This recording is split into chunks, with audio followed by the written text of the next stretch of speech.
Toledo, Cebu. At ako po ay nakapag-preach doon. I was evangelist for 2 years. And I was able to went in Cebu, and somebody invited me there to preach sa kay Pastor, yung biggest churches doon sa Cebu po, Pastor Di Salva, no po. And thousands of people were there, and there's a lot of pastor and missionary, and he introduced me. He recommended me to preach to those churches because I was a evangelist before. So one time, may nakapag-imbita po sa akin sa isang simbahan sa Toledo, pero nalungkot po ako dahil nung pagpasok po namin sa simbahan, start na service. So parang katulad kanina na mayroong choir at na-bless po ako sa mensahe. So dahil na-bless po ako, so ako po ay napasigaw ng Amen. So napalakas ang sigaw. So tumayo yung pastor. Sabi ng pastor, so sabi ko, ibang klase palang simbahan ito. Pinagbabawal yung Amen. Ano? So, kaya yung service namin, kapag naghulog ka siguro ng 25 centavos, ay rinig na rinig mo sa sobrang tahimik. Kaya po, ang ginawa ko po, ay the Holy Spirit moved in my heart to preach the right message for them. And I preach about the word Amen. Pero hindi po yun ang ipipreach ko ngayon. Meron tayong different message. Amen? So, I want you to stand with me and open your Bible in the book of John.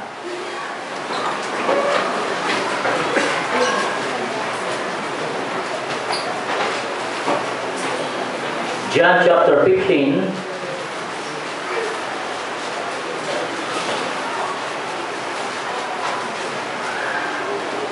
Say amen if you are there. Amen. Verse 1. I am the true vine, and my Father is the husbandman. Everyone in me that beareth not fruit, he taketh away. And every branch that beareth fruit, he purgeth it, that it may bring forth more fruit. Now ye are clean through the word which have spoken unto you. Abide in me, and I in you, as the branch cannot bear fruit of itself, except it abide in the vine. No more can ye except ye abide in me. I am the vine, ye are the branches. He that abideth in me, and I in him, the same bringeth forth much fruit. For without me ye can do nothing. If a man abide not in me, he is cast forth as a branch, and is withered, and men gather them and cast them into the fire, and they are burned.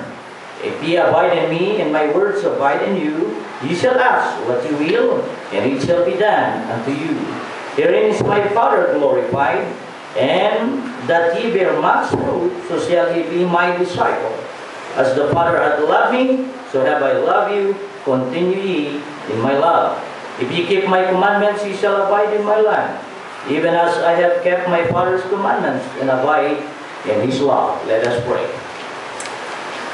Our gracious Heavenly Father, thank you for giving us such wonderful day, Lord. Thank you for your mercy, your grace, and thank you for the past few days that you really guided us and blessed us.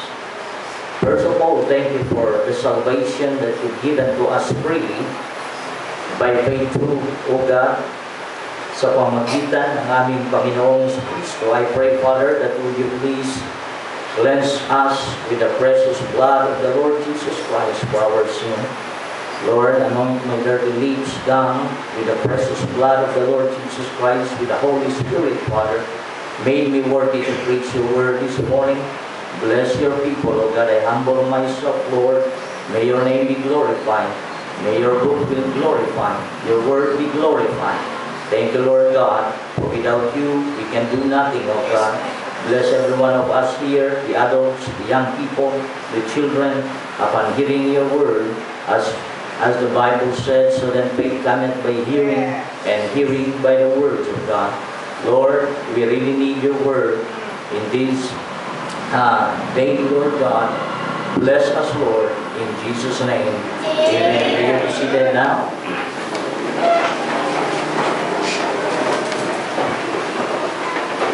Ako po ay personal na nagpapasalamat sa inyo pong pastor, minamahal na Pastor Valencia, sa pag-imbita po dito sa akin upang sa inyo po ay maglingkod at mangaral po sa inyo ng salita ng Diyos. So, ngayon po umaga, ako po ay gumagamit ng isa lamang pong Bible at walang iba kung hindi po ang King James Bible. Because I do believe with all my heart that the King James Bible is perfect, inspired, inerrant. When we say inerrant, means without any single error. It is pure. Amen? The Bible said in Psalms 19 verse 7, the law of the Lord is perfect, converting the soul. The testimony of the Lord is sure, making wise the simple. So the Word of God in the King James Bible is the perfect and inspired preserved. Amen? Word of God. We don't use NIV Bible, American Standard Version of the Bible, the so-called modern version of the Bible. Because there is only one Bible that exalted our Lord and Savior Jesus Christ, and that is the King James Bible. Any other version of the Bible downgraded, dethroned our Lord Jesus Christ. If you really studied Isaiah 14 verse 12 in the NIV Bible, only one times the name Lucifer appeared in the Bible. But in the Bible, in the NIV Bible, they removed the word Lucifer and changed it into a morning star. So if you read the modern version, the NIV Bible, you will have a question. Who is that person that fall down from heaven? Right. They put the morning star. And when you continue reading, and you reach Revelation chapter 22 or 22 verse 16, and then you are going to see there that Jesus Christ is the morning star. Right. So you will see that the modern version of the Bible really downgraded and dethroned our Lord Jesus Christ. We know that in the Philippians chapter 2 that the Lord Jesus Christ was being exalted by our Father. Amen. And if there is Bible nowadays that doesn't exalt the Lord Jesus Christ, it's not the Word of God. And we do believe with all my heart. And praise God, you have a plenty of Bible here given by God. Amen? And that's the King James Bible. At napakahalaga po niyan, mga kapatid. All you have to do is to read it. Your pastor encouraged you to read it. And as the Bible said in Isaiah 34 verse 16, seek ye out the book of the Lord and read. None of these shall fail. What a promise. Amen? Napakaganda po. Hindi ka mabibigo. Walang mabibigong Kristiyano kung ang Kristiyano ay mapagbasa ng Biblia. Amen? And this is the only Bible, the King James Bible, which is a full-blooded book. Amen. We sing about the blood of the Lord Jesus Christ. We sing about nothing but the blood. Amen. We sing about there is power in the blood. But in the modern version of the Bible, they remove the blood of the Lord Jesus Christ.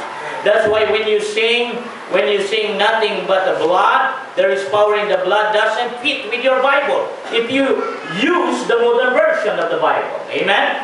But if you use the King James Bible, as the Bible said in Ephesians chapter 1, verse 7, Colossians 1:14, in whom we have redemption through His blood. Amen. Amen? Even the forgiveness of sin. That's why when you sing nothing but the blood, it will fit. Amen. With your King James Bible. But when you use the NIV Bible, doesn't fit. Yung awit ay magiging ganito. What can wash away my sin? Nothing. Amen. If you use the NIV Bible, your song, it will be corrupted. Amen. Why? Because you are using a corrupt Bible. Amen. Because there is no blood. That Bible is good for an anemic person. Amen. Anemic Christian. Bakit po? Wala pong dugo. Amen. But praise God, we have the Bible na ito po ay talagang hindi po inalis ang dugo ni Kristo dahil napakahalaga po ng dugo ng Panginoong Jesucristo. Samantalahin ko po ang pagkakataon. Sa lahat po ng ating mga bisita ngayon po umagang ito, isang mahalagang katanungan na lagi pong tinatanong ng mga Baptist. Kung sakali pong dumating sa iyo ang kamatayan, alam niyo na po ba kung saan kayo patutungo?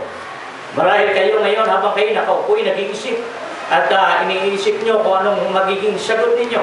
Pero ang nasa iyong kasagutan ay maaaring ganito, hindi ko po alam. Amen? Majority of people don't know where to go when they die. It means they have no assurance of salvation. They don't know where to go when they die. Pero napaka-importante pong katanungan niyon. Amen? Yun po'y napaka-importante katanungan. Dahil ang katanungan po na ito ay magbibigay sa atin ng awareness. Amen po ba? Na dapat tayo po'y maghanda. Dahil sabi ng Bible, prepare to meet the Lord thy God. Maghanda ka sa pagharap mo sa Diyos. Because God is a holy God. Ang Diyos ay banal na Diyos. Haharap ka sa banal na Diyos. At sino ka sa harapan ng Diyos? According to Romans chapter 3, verse 23, for all have sinned and come short of the glory of God. Ang lahat ay nagkasala at walang nakaabot sa kaluwalhatian ng Diyos. Yan po ang ating kalagayan sa harapan ng Panginoon. Mayaman man, mahirap man, ang tao nakatira sa mansyon, ang tao nakatira sa kubo-kubo lamang, ang tao nakasakay sa pajero, ang tao nakasakay sa bisikleta lamang, sa tingin ng Diyos, sila'y isa lamang. All have sinned. Ang lahat ay nagkaroon ng kasalanan. Hindi mo na kinakailangan patunayan na ikaw ay walang kasalanan. Sinabi na ng Bible na tayo ay nagkasala. At ayon sa banal na kasulatan, mga minamahal po naming bisita, mahal po namin kayo, kaya ito po ay aming sinasabi sa inyo. Higit sa lahat, mahal kayo ng Diyos. Kaya po sabi ng John 3:16, for God so loved the world, that He gave His only begotten Son, that whosoever believeth in Him should not perish, but have everlasting life. Ang Diyos Ama, dahil sa Kanyang sobrang pagmamahal sa atin, ayaw niya na tayong mapahamak sa impyerno. Kanyang ibinigay ang Kanyang kaisa-isang bugtong na anak, ang Panginoong Jesucristo. God the Father doesn't give names of religion or whatever things that you are going to do for your salvation. God gave not Mary for salvation. God gave not the pastor, the minister, amen, but the Lord Jesus Christ. Ang binigay niya ang Panginoong Jesucristo. Jesus said in the cross, it is finished. Ang Panginoong Jesucristo ay sumigaw at nagsabi sa krus na Kalbaryo, tapos na, tinapos na niya ang perpektong gawa ng kaligtasan. Ginawa ng Panginoong Jesus ang kaligtasan dahil hindi po natin magagawa ang kaligtasan. Yung sabi ng Bible, not of works, lest any man should boast. Hindi siya gawa upang ang tao ay magmapuri at magbayabang. Hindi siya gawa upang ang tao ay maligtas. Hindi siya gawa upang ang tao ay mapunta ng langit. Hindi siya gawa upang tayo makasama pagbalik ni Kristo, kung hindi sa perpektong gawa ng Panginoong Jesucristo. Kapag ka ikaw ay naligtas, wala kang may pagyayabang sa iyong sarili. Wala kang may pagmamalaki dahil ni isang katiting ay wala tayong ginawa para sa ating kaligtasan. Ang may gawa ng ating kaligtasan ay ang Panginoong Jesucristo. Siya ang may gawa ng kaligtasan. Kaya ang isang tunay na Kristiyano, ang papuri ay sa Panginoong Jesucristo. Maraming mga tao sa panahon na ito na talagang sila po ay nakikitaan ng yabang. Bakit sila mayayabang? Dahil ang kanilang paniniwala, ang kanilang pananampalataya, ang tao ay maliligtas sa gawa. Amen? Pero sinabi ng Matthew chapter 7, verse 21 down to verse 23, sabi niya, marami sa mga araw na yon magsisitayo sa aking harapan. At sasabihin nila ng mga taong ito, hindi baga sa iyong pangalan, Panginoon, nagpalayas kami ng dyablo. Hindi baga sa inyong pangalan ay kami po ay nagpagaling. Sa inyong pangalan kami nangaral. Sa inyong pangalan kami gumawa ng mga magagandang gawa. Ngunit sasabihin ko sa kanila, sabi ng Panginoong Yesus, magsilayo kayo sa aking harapan. Hindi ko kayo kilala. Hindi ibig sabihin marami kang gawa. Amen. Hindi po yan